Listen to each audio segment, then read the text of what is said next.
sweethearts. So today I want to do a video where I just want to share my opinion. I would like to make it as brief as possible, but yeah, now I'm just wasting time. Now there is one topic that it's been going around on YouTube, and it is regarding about goth being expensive, about people selling out to brands, and yes, and some maybe people being bitter about it and upset and etc, etc, etc. Now, first thing, I don't watch all the goth YouTubers or alternative YouTubers that are around. There are a few ones that I follow that are like the sellouts, and others that they are not.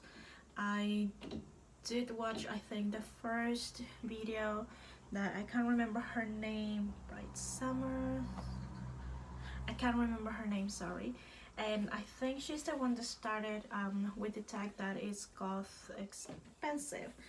And now, second disclaimer, I don't really will label myself as a goth, maybe more like an alternative person, but mainly is inspired by goth fashion and goth music as well, and other goth interests too.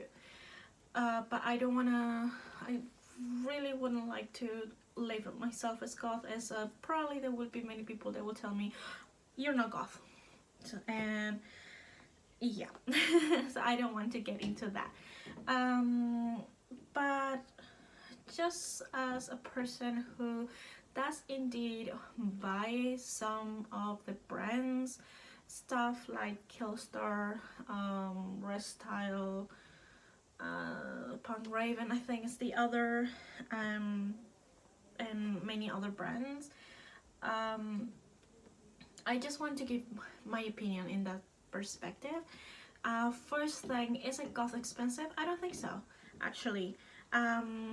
Just like Angela Benedict said, she thinks that nowadays it is just a little bit more easier, accessible, and regarding to music, for example, and because you can just pay a subscription, Spotify, iTunes, and any other type of music streamer that could be available, and you can pretty much get access to all type of music. Plus you have YouTube, and so in that aspect I definitely agree, it is way much cheaper nowadays. I am a 2000s alternative slash goth person, and just like Angela said, we used to go to the record stores and order CDs, and we just had to wait. In my case, I had to wait for ages for them to arrive, like months. And luckily I never had really bad experience with the records that I ordered. Pretty much all of them I did like them and enjoy them, but it was a lot of effort.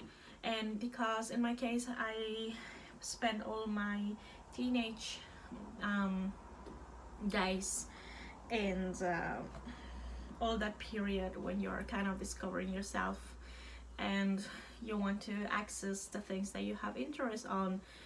I spent all those years in Chile, in South America, so during that time it wasn't as accessible as it is now.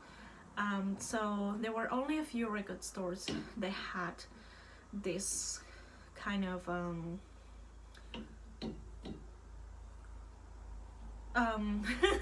this kind of thing that you could order. Now I can't think in English anymore, sorry. But so I would say definitely music related, it is cheaper. And clothing related, I think it really depends on the person. So I do agree that goth and a lot of alternative subcultures are more into the do it yourself, DIY, and that took me a while. Because that's pretty much how it started. When it started, there was not like a special clothing for it, and then people just had to grab normal clothes and then redo them themselves, and to make to create like their identity or like express themselves. And I think it's pretty cool. It's very creative, and I think that's the essence of goth punk or whatever subculture during those time and even now. I do think, however, that it is cool that exists brands such as like Killstar, Restyle, Punk Rave, and etc. However, I think it's good to have like a 50-50, or if you can't have a 50-50, have maybe like 70-30%, and just have like an amount that it's normal black clothes that you stylish yourself, because it's pretty unique. And then if there is some piece of clothes that you like from a brand, then why don't you get it? Like, why not to get it? I think brands like this, you can kind of compare them. I know definitely they're not the same way of how to compare them, but it's kind of like Gucci, and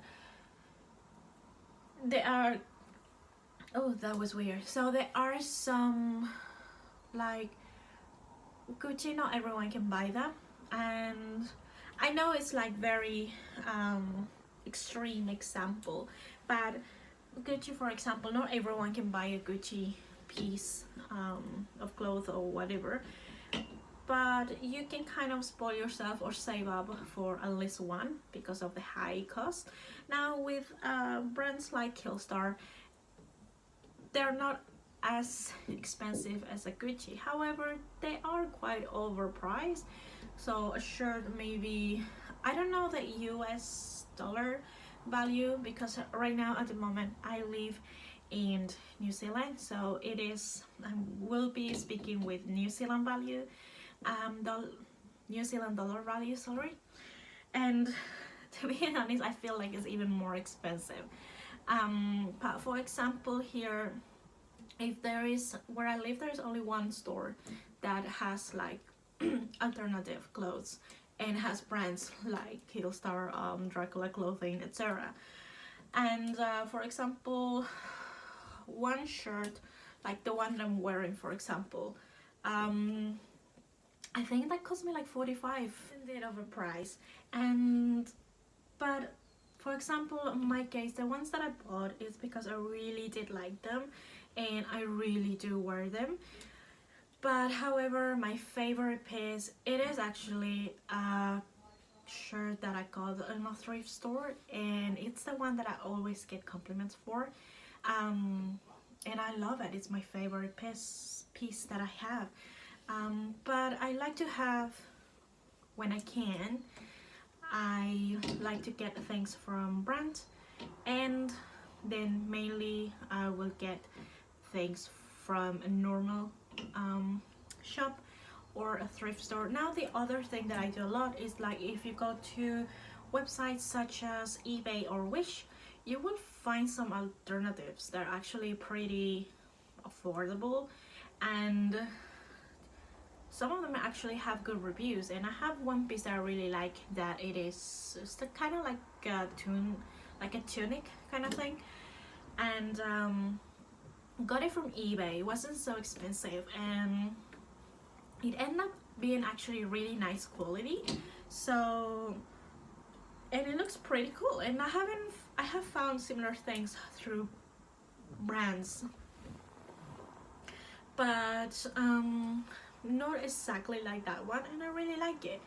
So I think it really depends, and I think it really does depend on the person, and I think you just have to have an open mind. So I think there is nothing wrong about purchasing things from a brand and then doing DIY or thrift store or normal store. It doesn't matter really. I don't think it matters. I don't think it really defines you. It's, yeah, I don't know why it's such a big thing, but I do get it that they are the comments are that there are these YouTubers that are selling or giving the image that for being goth, you have to have clothes from these brands, and I do think in that aspect it's not right.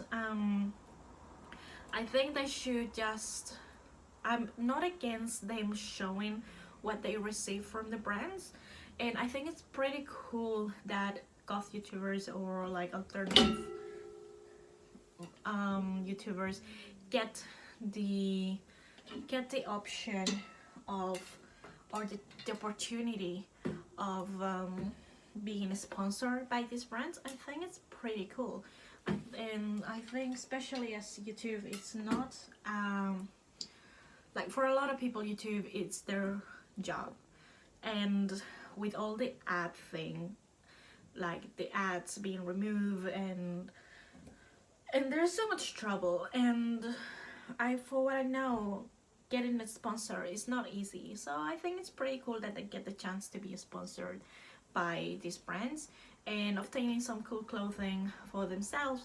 I think there's nothing wrong with that. However, I do agree with one thing about someone said on YouTube that it kind of criticized, is that I think they're not disclosing that this is like a sponsorship, and I think they should, if it is a sponsorship, they should disclose it, and they should definitely be clear about saying that the essence of the movement of the goth culture, it's not the brand, it's not a brand. So how many pieces of clothes you have from a brand doesn't make you less goth or more goth than anyone else.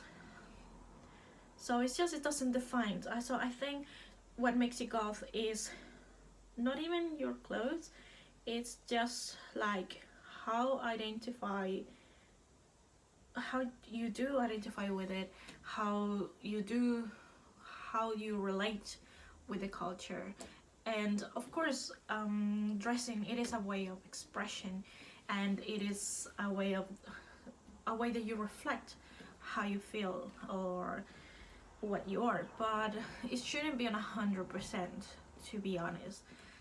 For example, there was a few periods in my life that I wouldn't really wear like black, or I will wear black, but I will wear other colors and I will dress like normal. However, that never stopped me from listening goth music or keep reading like goth literature. So I think in a way I'm still very influenced by it, but during that time I just decided what I felt like, that I just wanted to dress differently, but that didn't change who I am or who I was or how I felt or what kind of interests I had. But then I decided to go back to the black and manifest myself like a little bit more alternative in a way, because it just was the way that I felt more comfortable. But that's more like a crisis, identity crisis that I had. But that's not the point. I'm going out of the point. I think a brand, it doesn't define that if you're goth or not. Simple as that. And I think YouTubers that have the chance to be sponsored by brands is an amazing opportunity for them, and I think it's pretty cool. But I think they should be honest and should be saying that they're being sponsored, and then definitely they should make clear to young generations that because you can't spend money on brands, it doesn't mean that you can't be goth.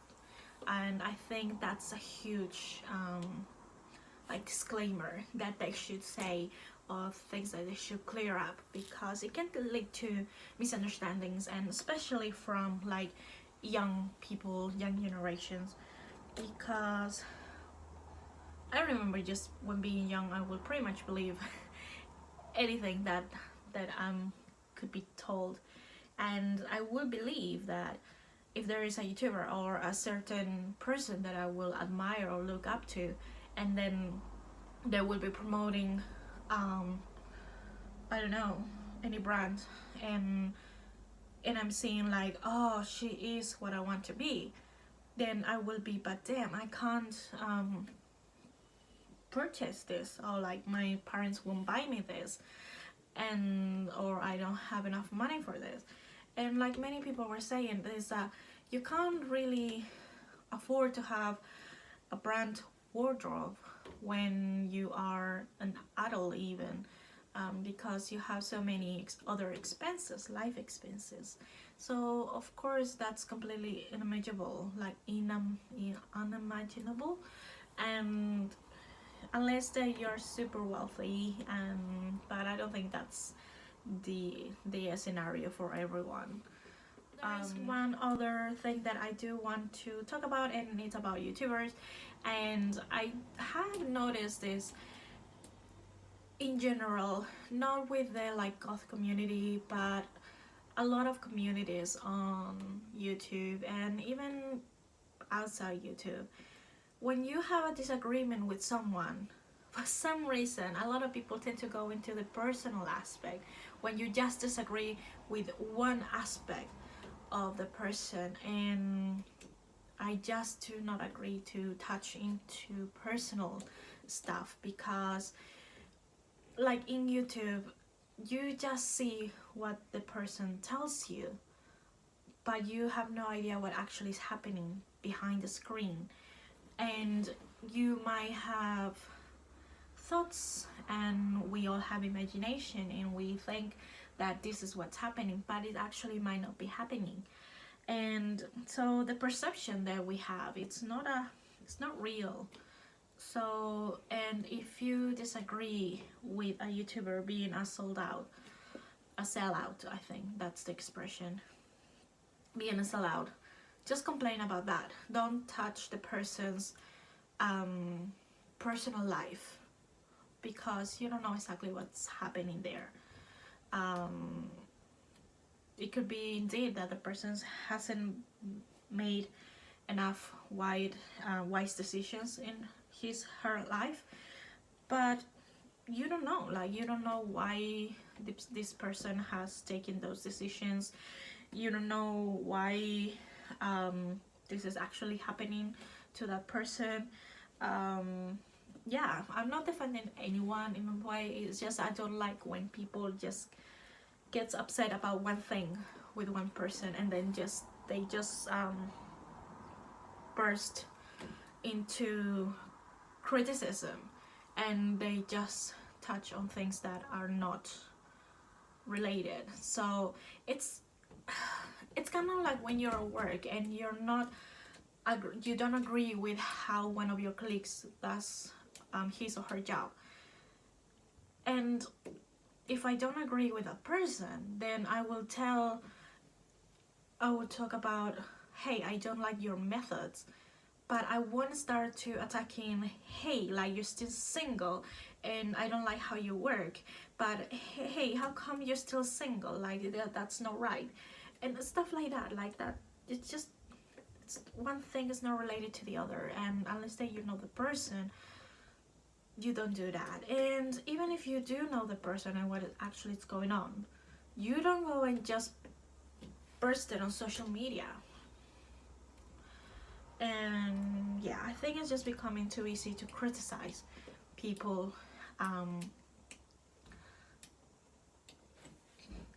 losing my point here, but yeah, I just feel that it's just not right to criticize on a personal aspect when you're just not where you just don't agree with the professional aspect. So yeah, that's pretty much what I want to say. I don't know if you actually can get my point. I don't know actually if I can get my point through. I have to give it a thought quite a few times, and I have tried to record. I think this is the most decent one. Let me know your thoughts if you see this, and kind of just.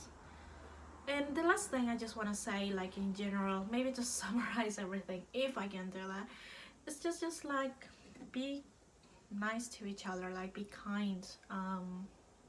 Don't be so quick to judge people, because you don't know what's going on, and no one likes to be judged. No one likes to be misunderstood, because you can have one day, let's say that you look very angry and people just treat you, oh, she's such a bitch, she's not nice, but they have no idea that maybe what happened to you, it's that, let's say you got fired, you've been having problems of your work and you got fired, so you're not having a good day, but no one knows that. So people only see your face, or they just notice like this tension on you, but they don't know what's going on. But people are just telling you you're bitchy, you're not nice, you're rude, but it's not true. That's not who you are. It's just that now you're going through a really difficult situation and makes you like that, or it gives that perception, but that's not who you actually are. So it's just that. Just think about yourself. How many times you've been misunderstood? Did you like it? Then why you do it to other people?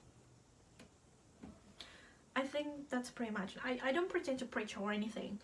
I do make mistakes as well. Like I do make that mistake that all of a sudden I will have this impression of one person and I will be, this person is so nasty.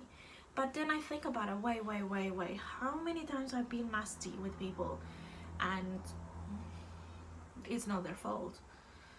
So I'm not saying for no means at all that I'm a perfect human being and I'm here to preach them how to do things, but I think we all should try a little bit harder on understanding each other and trying to understand others, or even if you cannot, just give them a chance.